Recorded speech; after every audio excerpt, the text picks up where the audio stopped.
జరుగు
నీ మనసు పూలు వేసిన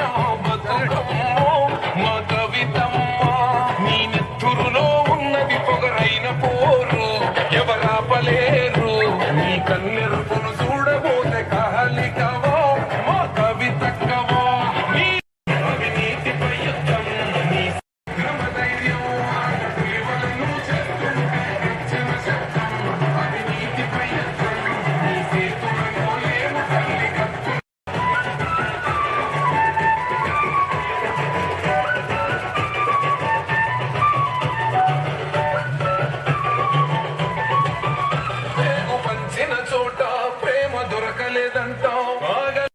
జనమే తీసుకుంటారు పోరాటమే మా బతుకమ్మ ఈ నేల వేలు కోటిపై యుద్ధం నీ చేతులలో లేవు.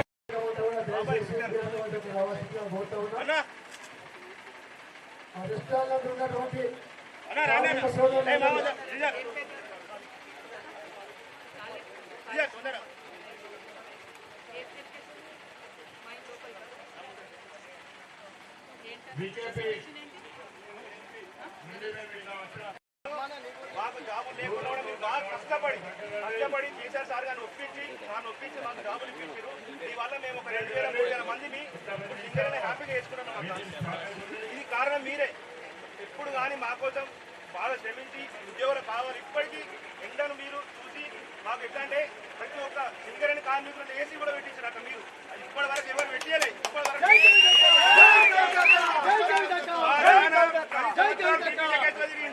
నేను కూడా మీకు 100% ఉంటాక చాలా ధన్యవాదాలు.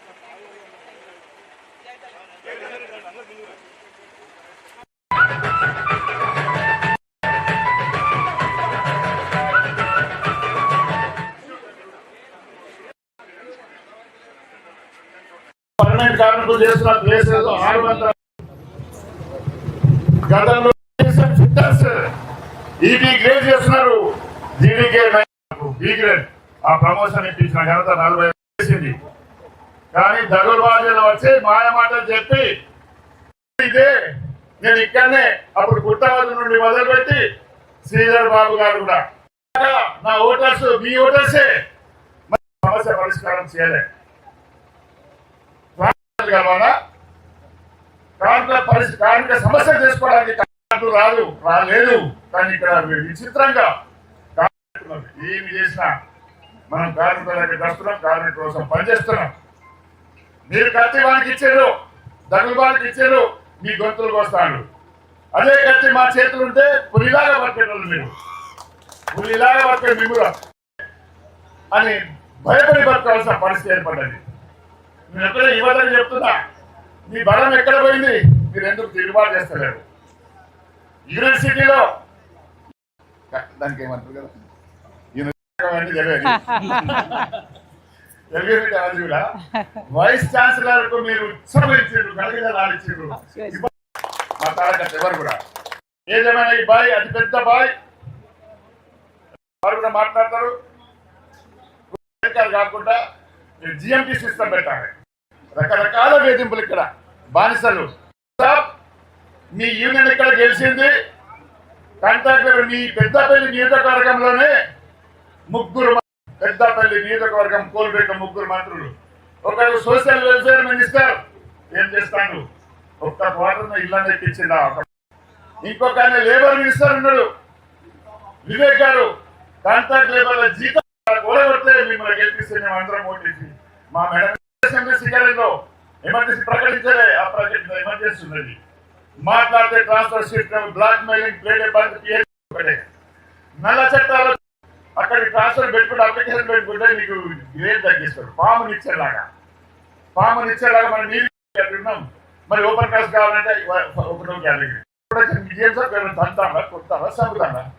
ఆయన ముద్దెపడి ఎందుకు పోతాడు? మీరు ఒకటి ఏ జిఎమైనా ముందర ఎస్పీ లాగా పోతారు పెద్దగా. అది కాదు, మీరు కార్మికులను వేధించడానికి కాదు, కార్మికులను బెదిరించడం కాదు. మీకు చేసిన ఒప్పందాన్ని అమలు చేసే కార్యక్రమంలో మేము పెడతాం. మైనింగ్ స్టాఫ్ ఉన్నారు. మైనింగ్ స్టాఫ్ మిత్రులారా, నాకు మిమ్మల్ని చూసిన కోపం. మిమ్మల్ని మోసం చేసినాడు ఎవరు? ఇచ్చినాం. ఈ దళితులు చుట్టా పరిస్థితి వెళ్ళిపోతుంది. షార్ట్ ఫైర్ ఇచ్చారు, సర్దార్ ఇచ్చారు. గవర్నమెంట్ చేయడానికి 8 సంవత్సరాలు కావాలి. గవర్నమెంట్ ఆఫీసర్ కావాలంటే ఒకటే యూనిక్ అయిన వాళ్ళు కొట్లాడతారు. వాళ్ళ సమస్య మీద మీరెందుకు కొట్లాడతారు? మీకు తెలుసు, భూపాలపల్లిలో ఒక గవర్నమెంట్ డిస్మిస్ చేసేసారు. నేను అడిగాను, ఎందుకు బ్లాస్టింగ్ ఏది మిస్ఫైర్ అయిందని. మిస్ఫైర్ ఎక్కడైనా మిస్ఫైర్ అయితే మీ తప్పేమున్నది, ఏం చేయాలి అంటారు. అప్పుడు ఆ వైరో హీరో కనబడుతుంది. సైడ్ మిస్ఫైర్ అయితే కనబడుతుంది. ఆ పని చేయకుండా పొగ వెళ్ళకముందే మరి టింబర్ మ్యాన్ కోల్ కలబంతో ఇంకోటి కొట్టుకుంటే తీస్తారు. దానికి బాధ్యులు ఎవరు? ఆఫీసర్ బాధ్యులు. గవర్నమెంట్ డిస్ట్రిక్ట్ చేసి తెలంగాణ ఆ రోజే అన్ని సంఘాలు వచ్చినాయి. నేను కూడా వచ్చినా. నేను చెప్పినట్టు మీరు అయితే మీ సమస్య పరిష్కారం అవుతుంది. ఏంటిది? ఒక్కరోజు మీరు నేను వట్టిగా తిట్టలేను. ఫస్ట్ అయితే నేను కూడా నా అయ్యా టీచర్, నాకు బుద్ధి నేర్పింది మంచిగా నేర్పింది. నాకు సింగర్ ఆఫీసర్లే నువ్వు మారు, నేను మాట్లా ఏజ్ ఉంటుంది. ఆ కోల్కతా వెళ్ళిపోయినా నువ్వు వాడవిడ నచ్చకండి, నువ్వు వాడవిడ అంటే తప్ప చెప్పండి. మర్యాద ఇవ్వరు కార్మికులకు. మేనేజ్మెంట్ ఆఫీసర్లే మీరు మారండి. నేను మాట్లా మీ ఇష్టం వచ్చిన పని చేయగలరు. మీ అత్తగారు కర్తవ్యం ఇచ్చిన బావులు కాదు. మన కానూన్ ఉంది, ప్రమోషన్ ఇంటర్లో ఇవ్వాలి. నీకేమో మన కార్మికులకేమో ప్రమోషన్ ఇస్తే నో రెట్రాస్పెక్టివ్ ఎఫెక్ట్ అని అంటారు, మనకేమో నో స్టార్ అంటారు. ఈ పద్ధతి మార్చాల్సిన బాధ్యత మీకు. షుగర్ లెస్ కాఫీ తెప్పిస్తారు. ఈ మాట అమ్ములే ఉంటారు. ఎందుకోతారు యువకులు మాట్లాడు ఏమవుతుంది? నాకున్న విలా నా కార్మికులు అంతకుముందు పులిలాగా బతికినాం. ఆంధ్ర వాడే మమ్మల్ని పీక్కొని తింటాను. మనకి ఎందుకైనా పోషించినాం అనుకుంటాను. వాళ్ళు మాట్లాడుతున్న ఆఫీసర్లు పక్కన పెట్టుకుంటారు. కానీ నువ్వేం చేస్తావు? నీ సొంత బిడ్డను, మీ తమ్ముని కలిసినాం. ఇప్పుడు మన యూనియన్ ఒక తెలంగాణ రక్షణ సమితి నాయకురాలే కాదు. ఓపెన్ క్లాసులతో వాతావరణం కాలుష్యం అవుతుంది. అండర్గ్రౌండ్ మైన్స్ ఉన్నప్పుడు మీరు చాలా గౌరవ అధ్యక్షురాలు నీ కోరు నా కోరు కాదు.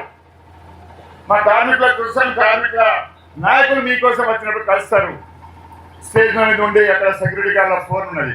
పైసా మీరు కూడా మీ సొంత ఫోన్ వాడకండి. మీ సొంత ఫోన్ ఎందుకు వాడతారా? కంపెనీకి ఇవ్వండి ₹1,00,000 ఫోన్. మీ బిల్లు కూడా మీరే కట్టుకుంటాను కదా. నేను ఉన్నా కదా మీకు. మీరు అడగండి.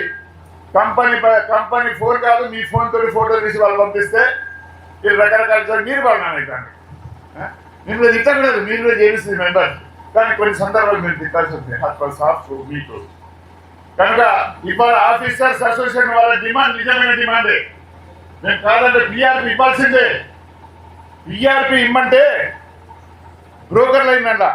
కాంగ్రెస్ పార్టీ బ్రోకర్లు వీళ్ళకి పిఆర్పి 5-6 సంవత్సరాలు పిఆర్పి రావాలి. నేను ఇప్పిస్తాను, 50% మాకు ఇస్తాను. నేను బ్యాలెట్ పెట్టాను. ఆఫీసర్ అసోసియేషన్ లీడర్కి సిగ్గుండాలి. లీడర్ వాళ్ళ ముందు ఎంబడే తిరుగుతాను. అందులో కూడా కమిషన్ అడిగింది వీళ్ళు. నా కార్మికుడికి ఎందుకు చెప్పండి, ఇదే నేను అడుగుతున్నా. మీ కోరు నా కోరులా కొట్లాడదాం, సమస్యల కోసం అందరం కొట్లాడతాం. కానీ వాళ్ళ కోరు నా కోరు కాదు. జనరల్ మేనేజర్కి అడుగుతున్నా, నోటీస్ బోర్డు ఎడ్యుకేషన్ నేను అడ్వాన్స్. మరి వాళ్ళకి చేసినావా? వాళ్ళ మీద యాక్షన్ తీసుకోమని అంటానే నేను ఆఫీసర్లకు. వాళ్ళలాగానే మమ్మల్ని ట్రీట్ చేయండి అని అడుగుతున్నాను. కనుక కాంగ్రెస్ మేడం గారి భాష వినాలి, మాట వినాలి. మీకు అసలు తెలంగాణ భాష మా కేసీఆర్ సార్ నేర్పిండారు. జై తెలంగాణ, జై సింగరేణి. అలసిపోయిండ్రు ఆల్రెడీ రియాజన్ మాటలేని లేదా? ఒక్కసారి చేయతారా? జై తెలంగాణ, జై సింగరేణి. అన్నదమ్ములందరికీ హృదయపూర్వకంగా నమస్కారాలు. ఈ రాష్ట్రంలో తెలంగాణ రక్షణ సేన పెట్టుకున్న తర్వాత ఒక కొత్త పార్టీ అవసరం రాష్ట్రానికని పెట్టిన తర్వాత మరి రాష్ట్రంలో అత్యధిక రెవెన్యూ జనరేట్ చేసి ఉత్తర తెలంగాణ మొత్తానికి కూడా అన్నం పెడుతూ ఇక్కడ యువతి యువకులకు ఉద్యోగాలు ఇచ్చేటటువంటి సింగరేణి కార్మికులందరి ఆశీర్వాదం తీసుకోవడానికి బొగ్గుబాయి బాట పట్టినం, బాయి బాట అనే కార్యక్రమాన్ని తీసుకొని బయలుదేరినాం. మీ అందరూ కూడా ఈ రాష్ట్రంలో వచ్చినటువంటి కొత్త రాజకీయ శక్తిని, టీఆర్ఎస్ పార్టీని ఆశీర్వదించాలని ముందుగా మీ అందరిని కోరుతా ఉన్నాను. మరి మీ అందరికీ తెలుసు, ఒక వ్యక్తిగా అనేక సంవత్సరాల నుంచి దాదాపు 20 ఏళ్ల నుండి ప్రజా జీవితంలో ఉన్నటువంటి వ్యక్తిగా తెలంగాణ ఉద్యమ సందర్భంలో కూడా సింగరేణి కార్మికులతోనే ఉన్నాం. అదేవిధంగా అధికారంలో ఉన్నప్పుడు కూడా సింగరేణి కార్మికులతోనే ఉన్నాం.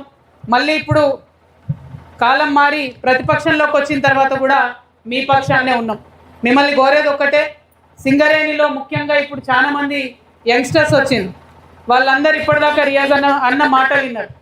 అన్న మాటకు బలం, పవర్ ఏడికేలు వస్తుందంటే ఆయనకు రూల్ పొజిషన్ తెలిసి ఉంటుంది, ప్రతి ఒక్క చట్టం తెలిసి ఉంటుంది, లేబర్ లాని పైనుండి కిందకి 100 సార్లు చదివి ఉంటాడు. ఇప్పుడు వచ్చిన వాళ్ళందరూ కూడా చాలా చదువుకున్న వాళ్ళే, మంచి మంచి డిగ్రీలు ఉన్న వాళ్ళే. ఏమాత్రం అవకాశం ఉన్నా, ఓపిక ఉన్నా దయచేసి లేబర్ చట్టాలు చదువుకోవాల్సిందిగా విజ్ఞప్తి చేస్తూ ఉన్నా. ముఖ్యంగా మా ఆడపిల్లలు చాలామంది సింగరేణిలో చేరారు. వాళ్ళందరూ కూడా లేబర్ చట్టాలు డెఫినెట్గా చదవాల్సినటువంటి అవసరం ఉన్నది. అప్పుడు భయం ఉండదు మనకు. ఎడ్యుకేషన్ ఉంటే, చదివినటువంటి రూల్ పొజిషన్ ఉంటే భయం ఉండదు. బ్రిటిష్ సిస్టమ్ నడుస్తుంది, ఆఫీసర్ రాజే ఉంటుంది సింగరేణిలో. అయినప్పటికీ మన రైట్స్ని ప్రొటెక్ట్ చేసుకోవడానికి బలంగా మాట్లాడుకోవాలనే ఉద్దేశంతోనే హెచ్ఎంఎస్ పనిచేస్తాం. హెచ్ఎంఎస్ దగ్గర నాకు నచ్చింది ఒకటే, హెచ్ఎంఎస్ నాయకులు కూడా కంటిన్యూస్గా మైనర్స్ మధ్యలో పనిచేసుకుంటూనే తర్వాత వాళ్ళ హక్కుల కోసం కొట్లాడుతూ ఉంటారు. అటువంటి నాయకత్వం, అటువంటి యూనియన్స్ ఉండాలని నేను బలంగా నమ్ముతా ఉన్నా. రియాజ్ అన్నది మచ్చలేని చరిత్ర, దానివల్ల అనేకమైన హక్కులు సాధించినాం. రేపటి నాడు వారికి పొలిటికల్గా టీఆర్ఎస్ పార్టీగా మేము కూడా తోడుంటాం. ఇవాళ ఏం జరుగుతుంది, బాయి బాట బట్టి ఇది 4వ రోజు. ఏ బాయి కాడికి పోయినా కూడా ఫస్ట్ ఆపడం మొదలుపెట్టింది, పోలీసు వాళ్ళని పెట్టింది. ఫస్ట్ థింగ్, అసలు సింగరేణిలో పోలీసు వాళ్ళకి పని లేదు, ఎంట్రీ లేదు పోలీసు వాళ్ళకి. కానీ పోలీసు వాళ్ళని గేట్ కాడ పెట్టి ఆపే ప్రయత్నం చేసింది. ఎందుకంటే it is my right as a politician, it is my right as a labour union leader to come and talk to my worker. ఆపే హక్కు ఎవరికి లేదు, మీకు కూడా వినే అధికారం ఉంటుంది. ఇవాళ ఈ ఏఎల్పీలో మరీ బరి తెగించి ఆఫీసర్స్ నిన్న నైటే నోటీస్ ఇచ్చారు. ఏమని? గేట్ మీటింగ్ పోతే జీతం కట్ చేస్తారా? ఏఎల్పీ మైన్ వర్కర్స్కి చెప్తున్నా, మీకు జీతం కట్ చేస్తే నేను ఇక్కడే వచ్చి దీక్ష చేస్తే చెప్తున్నా. ఎట్టి పరిస్థితులలో స్పేర్ చేసేది లేదు. ఎందుకంటే అది మా రైట్, ఇది ప్రజాస్వామ్యం, ఇదేం బ్రిటిష్ కాలం కాదు. మీకు హక్కు ఉంది కదా అని చెప్పి ముందు రోజే ఇవ్వడానికి లేదు. శ్రీధర్ బాబు గారు మీకు హెచ్చరిక చేస్తూ ఉన్నాం. ఇదివరకు ఒకసారి నాతో పెట్టుకున్నారు మీరు, మీకు గుర్తుందేమో. కొమరం భీం విగ్రహం ఇనాగ్రేషన్కి వస్తే ఆనాడు అరెస్ట్ చేసి తెలంగాణ ఉద్యమంలో నన్ను అరెస్ట్ చేసిన శ్రీధర్ బాబు, కొమరం భీం మన్మడు వచ్చిండే నాతో, ఆయనను అరెస్ట్ చేయొద్దంటే ఆ రోజు ఆయనను, నన్ను, తెలంగాణ తల్లి బొమ్మను అన్ని తీసుకుపోయి పోలీస్ స్టేషన్లో పెట్టింది. ఆ రోజే చెప్పినాం, you're rubbing your things with the wrong person, కుదరదు, ఓడిపోతారని చెప్పినాము. ఆనాడు ఎంటబడి ఓడగొట్టినాం. ఇట్లా మాకు సింగరేణి వర్కర్స్కి మధ్యలో మీరు వస్తే మాత్రం మంచిగా ఉండదు, పొలిటికల్గా నెక్స్ట్ టర్మ్ గురించి ఇబ్బంది పడే పరిస్థితి ఉంటుంది. కాబట్టి శ్రీధర్ బాబు గారు ఇటువంటి ప్రయత్నం చేయొద్దని కూడా కోరుతా ఉన్నా. మైనర్స్ వర్కర్స్కి సంబంధించి ముఖ్యంగా ఏఎల్పీ మనం గర్వపడాలి. ఒక మంచి ఎక్స్పెరిమెంట్ సింగరేణిలో చేసింది. ఓపెన్ కాస్ట్ 300 మీటర్స్ తీసిన తర్వాత మళ్ళీ ఒక 300 మీటర్స్ అండర్ గ్రౌండ్లో వెళ్ళి పనిచేస్తూ ఉన్నాం. కానీ నిజంగా బాధాకరం, అసలే గాలి లేనటువంటి పరిస్థితి ఉంది.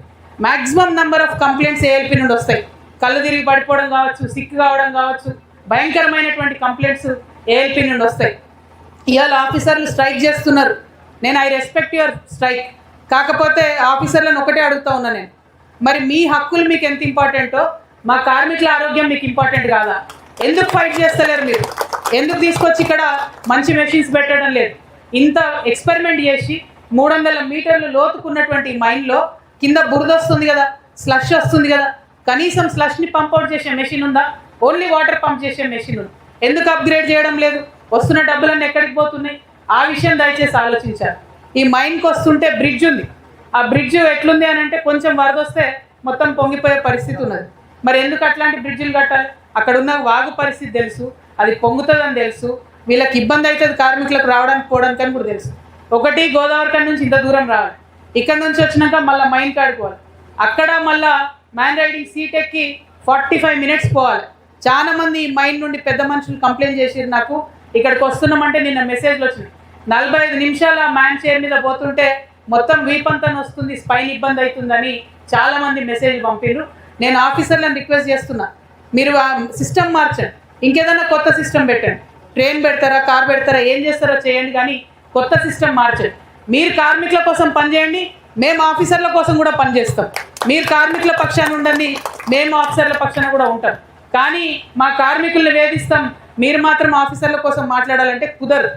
వాస్తవానికి సింగరేణిలో ఆఫీసర్లు కార్మికులు 2 కళ్ళుగా కలిసి పనిచేస్తేనే ప్రొడక్షన్ మంచిగా వస్తుంది. కానీ మీరేదో స్పెషల్ అని మీరొక్కరు కళ్ళద్దాలు పెట్టుకొని మా వాళ్ళని ఎండలు ఇచ్చి పెడతామంటే మాత్రం కుదరదు. కార్మికుల పక్షాన్నే మేము మాట్లాడతాం. ఇంకొక మాట కూడా మీకు చెప్పాలి. మరి ఇవాళ ఇక్కడ ఉన్నటువంటి అనేక మంది పిల్లలు జేఎంఐటీ నుంచి పైకి వచ్చినటువంటి వాళ్ళు ఆల్మోస్ట్ 9 ఇయర్స్ అయిపోతుంది, ఇంతవరకు ప్రమోషన్ లేదు, ఇంకా కూడా సర్దార్స్గానే ఉన్నారు. వాళ్ళు ఓవర్మెన్స్ కావాల్సినటువంటి అవసరం ఉన్నది. దానికోసం ఖచ్చితంగా టీఆర్ఎస్ అండ్ హెచ్ఎంఎస్ కలిసి కొట్లాడతాయని చెప్పి జేఎంఐటీలో వచ్చినటువంటి వారందరికీ కూడా మేము మాట ఇస్తూ ఉన్నాం. అదేవిధంగా అండర్ గ్రౌండ్లో ఉన్న వారికి ప్రమోషన్ రావాలి. కానీ ఏం చేస్తున్నారు? ఇప్పుడు యాక్టింగ్ మాస్టర్ వేస్తున్నారు, ప్రమోషన్ జోలికి మాత్రం రావడం లేదు. కాబట్టి దాని గురించి కూడా కొట్లాడతాం. అన్న చెప్పినట్టుగా ఈసారి వచ్చేటటువంటి ఎన్నికలలో హెచ్ఎంఎస్ని సపోర్ట్ చేయండి, హెచ్ఎంఎస్ గెలిచేటట్టుగా చేయండి. కార్మికులు కాలర్ ఎగరేసుకొని మీరు వర్క్ చేసుకునేటట్టు చేస్తాం. వర్క్ ఎన్విరాన్మెంట్ కరెక్ట్గా ఉండాలి, మీకు ఇచ్చేటటువంటి బూట్లు బాగుండాలి, మీకు ఇచ్చేటటువంటి గ్లౌజులు బాగుండాలి. అవి బాగలేకపోతే నెల రోజుల్లోనే గ్లౌజులు చిరిగిపోతే 6 నెలలు ఉండాలి, అవి చిరిగిపోతున్నాయి. అంతకుముందు మంచి బ్రాండెడ్ షూ ఉండేది, ఇప్పుడు అవి కూడా లేనటువంటి పరిస్థితి ఉన్నది. అంటే మీ సేఫ్టీ దృష్టిలో పెట్టుకున్నంత కాలం మీ పక్షాన మేము ఉండి కొట్లాడతామనే విషయాన్ని మీకు తెలియజేస్తూ ఉన్నాను. ఏఎల్పి అనే కాదు, ఓవరాల్గా సింగరేణి లైఫ్ పెంచుకోవాలి. సింగరేణిలో అండర్ గ్రౌండ్ మైన్స్ని షాఫ్ట్లు వేసి లైఫ్ పెంచుకుంటే మన దగ్గర ఉండే ప్రాంతంలో వేలాది మందికి కూడా ఉద్యోగాలు వచ్చే అవకాశం ఉంటుంది. కాబట్టి we're for it. Open cast ఉండాలి, అండర్ గ్రౌండ్ ఉండాలి, రెండింటి మిక్స్ ఉండాలి. సంస్థ నష్టపోకూడదు. అన్నిటికన్నా ముఖ్యంగా ఇవాళ ప్రభుత్వమే అందరికన్నా పెద్ద విద్రోహంగా మారిపోయింది. 50,000 కోట్ల రూపాయలు సింగరేణికి రావాలి, అవి ఇవ్వట్లేదు. ఇవ్వకపోతే ఏమవుతుంది? కార్మికులు కోల్ కట్టర్స్ ఉంటారు, వాళ్ళకి ఆ బిట్స్ కూడా లేనటువంటి పరిస్థితి. ఎందుకు లేవు అని అంటే పైసలు లేవు. అదేవిధంగా ఏ చిన్న ఎక్విప్మెంట్ అడిగినా, ఏం అడిగినా కూడా డబ్బులు లేవు అని చెప్పి కార్మికులకు కావాల్సిన పనిముట్లు ఇస్తలేరు. పనిముట్లు ఇయ్యరు, ప్రొడక్షన్ టార్గెట్ మాత్రం తగ్గించారు. మరి ఇది ఎట్లా ఫేర్ అని చెప్పి ఆఫీసర్స్ని నేను అడుగుతూ ఉన్నాను. మరి మా కార్మిక మిత్రులందరికీ కూడా తెలుసు, ఏదైనా సరే తెలంగాణ బాగుండాలంటే మనందరం బాగుండాలి. అందరం బాగుంటేనే ఓవరాల్గా రాష్ట్రం బాగుంటుంది, రాష్ట్రం బాగుంటేనే దేశం బాగుంటుంది. అలా జరగాలంటే సింగరేణికి సపరేట్గా మన కోల్ మైన్స్ మనకు రావాలి. అప్పుడెప్పుడో నిజాం కాలంలోనే గోదావరి రివర్లో ఉన్న బొగ్గు గనులన్నీ మనకు రాసిచ్చింది. కానీ కేంద్ర ప్రభుత్వం దాన్ని లాగేసుకొని వేరే రాష్ట్రాలకు ప్రైవేట్గా ఇచ్చేటటువంటి ప్రయత్నం చేస్తుంది. వాటిని కాపాడుతాం, సింగరేణి సంస్థని ప్రొటెక్ట్ చేస్తాం. లాస్లోకి పోకుండా సింగరేణిని ఆఫీసర్ల మీద మేము ఒత్తిడి తీసుకొస్తాం. ముఖ్యంగా కార్మికుల వెల్ఫేర్ కోసం పనిచేస్తాం. ఇంకొక మాట, N-1 అనేది వచ్చి మీకు ప్లే డేలలో ఇబ్బంది అవుతున్న పరిస్థితి ఉంది. అదేవిధంగా పిహెచ్డిలో కూడా మీకు ఒక 50% లాస్ వస్తుంది. అది ఒక రకంగా నా తప్పిదమే. నేను టీబీజీ కేసులో ఉన్నప్పుడు ఆ నిర్ణయానికి ఇంత ఎఫెక్ట్ ఉంటుందని నాకు తెలియదు. N-1తోని మీకు డైరెక్ట్గా శాలరీ లాస్ అవుతుంది. ఆ విషయాన్ని, ఆ తప్పుని నేను సవరించుకుంటాను. ఖచ్చితంగా మీకు N-1 రావడానికి, ఆ హక్కు సాధించడానికి నా వంతుగా నేను కృషి చేస్తాను. ఆనాడు నేనేమనుకున్నా అంటే అంబేద్కర్ జయంతికి మనం హాలిడే అడుగుతున్నాం, సంక్రాంతికి హాలిడేలు ఇస్తున్నామని పెంచాలనుకున్నాం. కానీ ఈ N-1 అగ్రిమెంట్ సంగతి అవగాహన నాకు లేకుండే. కాబట్టి తప్పకుండా దాన్ని సవరించుకొని మీ పక్షాన ఫైట్ చేస్తాం. ఇంకొక మాట, ఐటీలో పర్క్స్ ఏవైతే ఉన్నాయో ఆఫీసర్లను నేను స్ట్రేట్ క్వశ్చన్ వేస్తా ఉన్నా. ఐటీ పర్క్స్ మీద ఆఫీసర్స్కి ఎగ్జామ్షన్ ఉంది, మైనర్స్కి ఎందుకు లేదు? మరి మైనర్స్కి రావాలని చెప్పి కూడా మీరు ఫైట్ చేయాలి కదా, వర్కర్స్కి రావాలని చెప్పి కూడా మీరు ఫైట్ చేయాలి కదా. సో ఆఫీసర్లందరికీ కూడా మేము సపోర్ట్ చేస్తాం, as long as you support our కార్మికులు. ఇంకొక మాట, మరి సింగరేణిలో ఉన్నటువంటి కార్మిక మిత్రులందరికీ కూడా హౌసింగ్ స్కీమ్ ఏదైతే ఉందో అది ఇబ్బంది అవుతుంది. దానికోసం ఒక ప్రత్యేకమైన ఆలోచన చేసి సింగరేణి నుండి సపరేట్గా ఒక హౌసింగ్ బోర్డు పెట్టాలని పెట్టి, ఏ ఏరియాలో పనిచేసే వాళ్ళకి ఆ డిస్ట్రిక్ట్ హెడ్ క్వార్టర్స్లో మీకు ల్యాండ్ ఇవ్వాలనేటటువంటి ఒక ప్రపోజల్ హెచ్ఎంఎస్ నుండి రియాజ్ అన్న, టీఆర్ఎస్ నుండి నేను మూవ్ చేస్తూ ఉన్నాను. ఎందుకంటే 30 years పనిచేసి అదే క్వార్టర్లో ఉండి చివరికి క్వార్టర్ ఖాళీ చేసి పోయేటప్పుడు కళ్ళ నీళ్ళు పెట్టుకొని ఏడ్చుకుంటూ పోయేటటువంటి వాళ్ళనే అనేక మందిని చూసినాం తప్పితే సొంత ఇల్లు ఎక్కడ కొనుక్కోలేకపోయింది. కాబట్టి ఒక హౌసింగ్ బోర్డు పెట్టి సపరేట్గా వర్కర్స్కి ముందే ఇల్లు ఇవ్వాలి, జిల్లా హెడ్ క్వార్టర్లో ప్లేస్ ఇవ్వాలనే ఉద్దేశంతో పనిచేస్తూ ఉన్నాం. మంచి రెవల్యూషనరీ మార్పు అవుతుంది. అది తేవడానికి నా శాయశక్తుల నేను ప్రయత్నం చేస్తాను. ఇక మా అన్నదమ్ములు కొంచెం ఏజ్ అయిపోయిన కార్మికులు మేము మెడికల్ అన్ఫిట్కి పెట్టుకుంటే మా పిల్లలకు ఉద్యోగం వస్తుందని చెప్పి పెట్టుకున్నారు. ఆనాడు అనేకమైన కోర్టు కేసులు కొట్లాడి 95-96% కూడా ఎవరు పెట్టుకుంటే వాళ్ళకి ఇమీడియట్గా అన్ఫిట్ చేసి వాళ్ళ పిల్లలను ఎగ్జామ్షన్ ఇప్పించినాం. మగపిల్లైనా తీసుకోవాలి, ఆడపిల్లైనా తీసుకోవాలి. ఒక వర్కర్ ఎవరన్నా మాకొద్దు అని ఇంకెవరినన్నా నామినీ ఇస్తే వాళ్ళ పేరు కూడా తీసుకోవాలని అంత లిబరల్గా ఆనాడు ఆఫీసర్లతో కొట్లాడి మనం ప్లాన్ చేయడం జరిగింది. కానీ ఇప్పుడు జరుగుతున్నది ఏంది? కనీసం 30 months అయిపోయింది కాంగ్రెస్ గవర్నమెంట్ వచ్చి, 1-2 సార్లు మెడికల్ బోర్డు పెట్టిరు.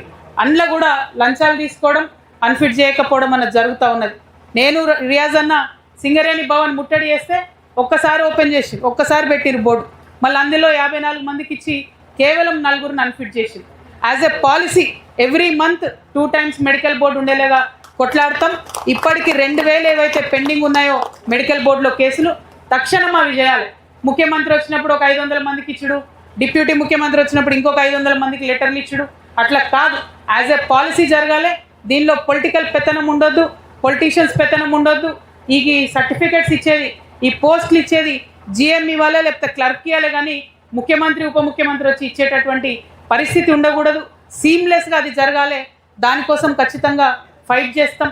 ఇదివరకు అట్లానే నడిపించినాం, ఇక ముందు కూడా దానికోసం ఫైట్ చేస్తాం. చాలామందికి అలియాస్ నేమ్స్ ప్రాబ్లం ఉన్నది. అలియాస్ నేమ్స్ పెట్టుకున్న వాళ్ళందరికీ కూడా ఇబ్బంది పెడుతున్నారు. అంతకుముందు చూసి చూడనట్టుగా పొమ్మని చెప్పినాం, ఇబ్బంది లేకుండా చేసినాం. ఇప్పుడు ఏం చేస్తున్నారు? విజిలెన్స్ కేసు వేసి దాని మీద ఇబ్బంది పెడుతున్నారు. డెఫినెట్గా అలియాస్ కేసు అయినా, డిపెండెంట్ ఎంప్లాయ్మెంట్ అయినా ప్రయారిటీగా ఈ రెండింటి మీద పనిచేస్తాం. మిగతా ఇష్యూస్, ప్రమోషన్స్ కావచ్చు, సేఫ్టీ కావచ్చు, వాటన్నిటిని డే టు డే మన వాళ్ళందరూ కూడా ఇక్కడ హెచ్ఎంఎస్ కార్యకర్తల నాయకులందరూ కూడా మైండ్ల మీద ఉండి కొట్లాడి పనిచేస్తారు. యువశక్తి నిండిపోయింది ఇవాళ సింగరేణిలో. కాబట్టి మళ్ళీ ఒకటే మీ సిస్టర్గా చెప్తా ఉన్నా, ఖచ్చితంగా you should know your rule position. చట్టాలు చదవండి, అవి మనకు ఆయుధంలాగా పనిచేస్తాయి, కొట్లాడడానికి పనిచేస్తాయి. ఇవాళ బెదిరించినట్టు ఎప్పుడు బెదిరించినా కూడా అది ఉండకూడదు. ఇవాళ నాకు జరిగింది, రేపు ఇంకో పొలిటికల్ నాయకుడికి జరుగుతుంది, రేపు ఇంకో యూనియన్ లీడర్కి జరుగుతుంది. అట్లా ఉండకూడదు. యూనియన్ లీడర్స్కి కార్మికులకి మధ్యలో ఎటువంటి అవాంతరం ఉండకుండా ఉన్నప్పుడే మీకు ప్రొటెక్షన్ ఉంటుంది. మళ్ళీ ఒక్కసారి మీ అందరికీ హృదయపూర్వకంగా నమస్కారాలు. పోయి మీరు మళ్ళీ 8 గంటల లోపల మైండ్లో పనిచేయాలి. అయినా కూడా 1:45 నిమిషాల నుండి ఇక్కడ నిలబడి మా కోసం సమయం వెచ్చించినందుకు అందరికీ కూడా హృదయపూర్వకంగా ధన్యవాదాలు. శిరస్సు వంచి నమస్కారాలు తెలియజేస్తూ, please be safe out there. Thank you. జై తెలంగాణ, జై సింగరేణి, జై సింగరేణి.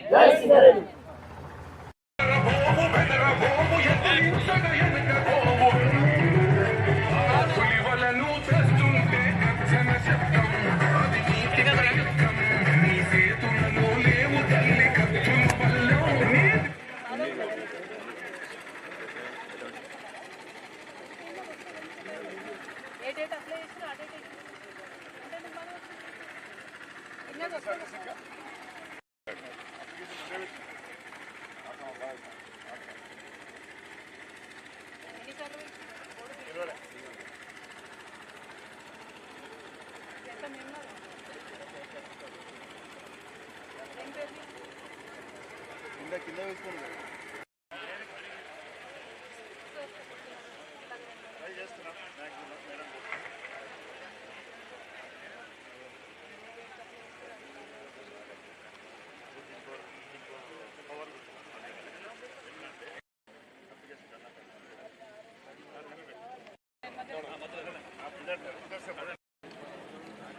జై సింగరేణి, జై సింగరేణి.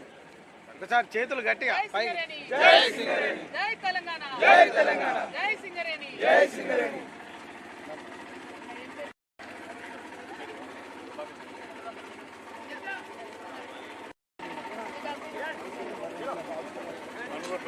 మనసులో మైండ్ లేదు, ఒకటే మైండ్ ఉంది. అక్కడ కొత్త మైండ్ కావాలని ఊరు క్లోజ్ అయిపోయింది.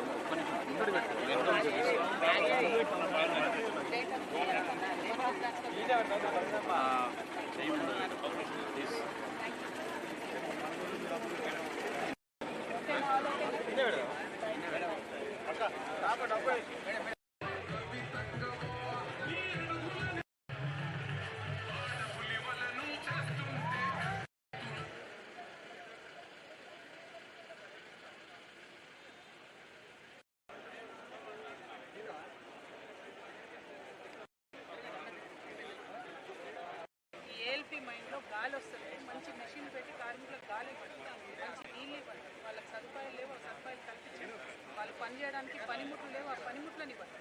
అవి ఇవ్వడం మానేసి పైగా మీరు ఇండస్ట్రీస్ మినిస్టర్ కూడా ఉన్నారు, ఈ ప్రాంతానికి మినిస్టర్గా ఉన్నారు, ఈ రాష్ట్రంలో మినిస్టర్, ఆ పని చేయకుండా పొలిటికల్గా ఏదో మమ్మల్ని అడ్డుకొని లాభం పడదాం అనుకుంటే అది కరెక్ట్ విషయం కాదు. మమ్మల్ని మీరు ఎంత అడ్డుకుంటే మేము అంత ఎక్కువగా అంత పట్టుదలతో కార్మికుల పక్షాన నిలబడతాం. కాబట్టి శ్రీధర్ బాబు గారు ఇటువంటి ప్రయత్నాలు మానుకోవాలి. గత 4 రోజులు సింగరేణి పర్యటనలో కూడా ప్రతి చోట అడ్డుపడుతూ ఉన్నారు. You have no right, police have no right to be on Singareni mines campus. ఎందుకు వస్తున్నారు, ఎట్లా వస్తున్నారు, ఖచ్చితంగా ప్రభుత్వం ఎందుకు ఇంత భయపడుతుందో కూడా మైనర్స్ చెప్పాలి. ఇది కరెక్ట్ పద్ధతి కాదు, దీన్ని తీసుకెళ్తాం. అదేవిధంగా ఇవాళ సింగరేణిలో ఉన్నటువంటి ఇష్యూస్ అని హైలైట్ చేస్తాం. బాయిబాట కార్యక్రమం ఎప్పుడైతే టీఆర్ఎస్ పార్టీ హెచ్ఎంఎస్ కలిసి మొదలుపెట్టిందో వెంటనే బీఆర్ఎస్ పార్టీ వాళ్ళు వచ్చి విజిట్ చేసిపోయింది. ఆ వెంటనే ఎప్పుడు రాని సిపిఐ వాళ్ళు వచ్చి విజిట్ చేసిపోయింది. ఆ వెంటనే ఇవాళ బీజేపీలు కూడా కొత్తగా వస్తారట, పట్టి విక్రమార్క గారు కూడా వచ్చిపోయింది. సో అన్ని పార్టీలకు టీఆర్ఎస్ అడగకముందు, టీఆర్ఎస్ మైనర్స్ గురించి మాట్లాడకముందు అప్పుడెందుకు గుర్తు రాలేదు సింగరేణి కార్మికులు, అప్పుడెందుకు రాలేదు బాయిల మీదకి? ఎన్ని రోజులైంది మీరు మెడికల్ బోర్డు పెట్టి? 2,000 మంది కార్మికులు వాళ్ళ కుటుంబాలు శోభపడతా ఉన్నారు, ఎందుకు చేయడం లేదు? అలియాస్ నేమ్స్ చేస్తామని చెప్పి మాట ఇచ్చిన ఎన్నికల ముందు ఎందుకు చేయడం లేదు? అంటే మీ ముఖ్యమంత్రి గారు, ఉప ముఖ్యమంత్రి గారు అన్ని చెప్పినటువంటి మాటలన్నీ కూడా వాస్తవం కాదని తెలుస్తూ ఉంది. కాబట్టి కాంగ్రెస్ పార్టీని ఒకటే డిమాండ్ చేస్తున్నాం, మీరు ఎన్నికల్లో ఇచ్చిన వాగ్దానాలన్నీ పూర్తి చేయండి, సింగరేణి మైన్ వర్కర్స్ని కాపాడండి. జై తెలంగాణ. అది పెద్ద విషయం కాదబ్బా, బొగ్గు బాగాలేదు, బొగ్గు మాయమైంది అనుకో, మేనేజ్మెంట్ ఒక వైట్ పేపర్ ఇవ్వాలి, దానిలో ముందు తీసిన బొగ్గు ఏడమైంది, ఏ యార్డ్లో ఉంది అని ఒక వైట్ పేపర్ ఇస్తే అయిపోతుంది. ఇష్యూ అది కాదు. ఇప్పుడు బీఆర్ఎస్ పార్టీ హరీష్ రావు గారు రేవంత్ రెడ్డి గారిని కాపాడుతున్నారు. వర్కర్స్కి ఇన్ని ఇష్యూస్ ఉన్నాయి, ఒక ఇష్యూ మాట్లాడుతున్నారనండి. ఇప్పుడు మేము వచ్చి ఓన్లీ వర్కర్ సమస్యలు తప్ప రాజకీయం మాట్లాడట్లేదు. వర్కర్ కావాల్సింది వాళ్ళకి కాపాడాలి. అది ఇచ్చిపెట్టి నువ్వు రాజకీయం హైదరాబాద్లో వేసుకో. సింగరేణిలో ఏం పని ఉంది? సింగరేణిలో వర్కర్స్ గురించి మాట్లాడు, వర్కర్స్ వెల్ఫేర్ గురించి మాట్లాడు. అది మాట్లాడకుండా వీళ్ళ మీద వాళ్ళు, వాళ్ళ మీద వీళ్ళు చేస్తారు. ఇప్పుడు ఈ మిక్స్లో కొత్తగా బీజేపీ ఆయన మొప్పేటట్టు ఇవ్వాలి. ఆయన ముందు కోల్ బ్లాక్ పడతారండి, మహేశ్వర్ రెడ్డి గారి మీద కొత్త బ్లాక్స్ తీసుకురండి, సింగరేణిని బతికించండి. అంతేగాని సింగరేణి మీద మీరు బతుకుదామనుకోండి, సింగరేణిలో రాజకీయం చేసి మీరు బతుకుదామనుకోండి, కార్మికులను బతికించండి. ఇప్పుడు మీ మీద ఉన్న ఆరోపణ ఏంటంటే గతంలో మీరు గౌరవ అధ్యక్షులు అనుకున్న తర్వాత ఇప్పుడు బాయి బాట అని చెప్పి కార్యక్రమాన్ని తిరగడం ఎంతవరకు? అప్పుడు ఇన్ఫర్మేషన్ ఉంది. నేను గవర్నమెంట్లో ఉన్నప్పుడు ఆల్మోస్ట్ ఒక నెలలో 3 నుంచి 4 సార్లు కార్మిక నాయకులు, ముఖ్యంగా సింగరేణి వాళ్ళు పదే కలిసినాం. చిన్న మైక్రో లెవెల్ ఇష్యూస్ ప్రతి డిపార్ట్మెంట్లో ఉన్న ఇష్యూస్తో వాటిని సాల్వ్ చేసినాం. ఎక్కడైనా కోర్టు కేసులు ఉంటే వెంటబడాలి పరిష్కరించినాం. మేనేజ్మెంట్ మీద ఒత్తిడి పెట్టి అనేక, ఇప్పుడు బెస్ట్ ఎగ్జాంపుల్ ఇక్కడ జేఎంఐటీ వాళ్ళు ఉన్నారు. ఆనాడు అండర్ ఏజ్ ఉండే వాళ్ళు, 17 సంవత్సరాలు ఉన్న వాళ్ళు కూడా ఎగ్జామ్ రాసి ఉన్న వాళ్ళని మేము అవకాశం ఇచ్చి ఆనాడు ఆఫీసర్లు అగేన్స్ట్ రూల్ అంటే కూడా ఏం కాదు, వాళ్ళు క్వాలిఫై అయ్యారు కదా, మీరు 18 ఇయర్స్ తర్వాత ఇవ్వండి, పోస్టింగ్ అని ఇవ్వండి అని చెప్పి అట్లాంటి మైక్రో లెవెల్ ఇష్యూస్ 100 చేసిన. అసలు ఈ ఇష్యూస్ కూడా సగం మందికి తెలియదు మాట్లాడేవాళ్ళు. వాళ్ళు మళ్ళీ నన్ను విమర్శించడం ఏంటో విచిత్రంగా కాకపోతే అల్టిమేట్గా కార్మికులు డిసైడ్ చేస్తారు, ప్రజలు డిసైడ్ చేస్తారు నా ఫ్యూచర్ ఏందని. మేము మాత్రం కార్మికులతో ప్రజలతో ఉంటాం, వాళ్ళకి ఫైట్ చేస్తాం. Thank you. జై తెలంగాణ.